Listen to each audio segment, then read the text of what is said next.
Next, we have contestant number 11, Miranda Wood. Miranda has been writing and performing in different genres since middle school. Tonight, she will perform an original monologue entitled Fear. Ladies and gentlemen, contestant number 11, Miranda Wood.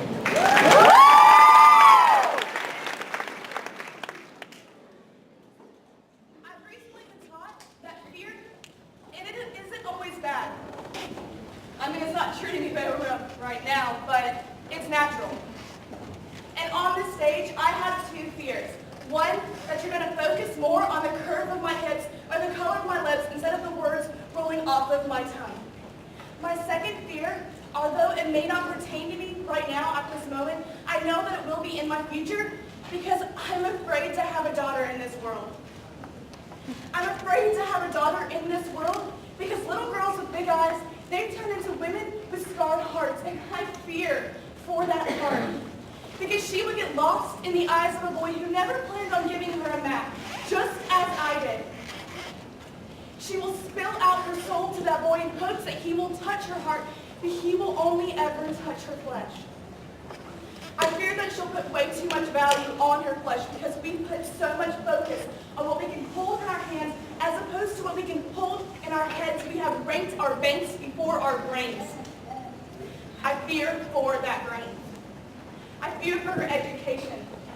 Because although we're expected to become leaders, we're great about how well we follow orders. The same way we're expected to be different while our thoughts are being programmed as to not cross dangerous borders. Conformity is not just a definition, it is a weapon. It's an epidemic spreading the nation, keeping those who can see the truth's mouths quiet. I fear for her truth. I fear for her religion. Because I have seen thousands of dollars spent and hours of precious time spent putting luxuries on churches that the saved can praise better, while Jesus, he taught to heathens in a field. I fear that when the world weighs heavy on her shoulders and the breath is knocked out of her lungs, she crumbles to her knees with the weight on her back, she will be too weak to stand back up. But although I say I'm fearful, know that I am not hopeless. There is nothing more hopeful than the outstretched hand of a mother waiting to pick up her daughter and dust her off just like mine did. I will teach her that courage is nothing but fear in action, and that if she has the will, she can conquer any task like my father taught me.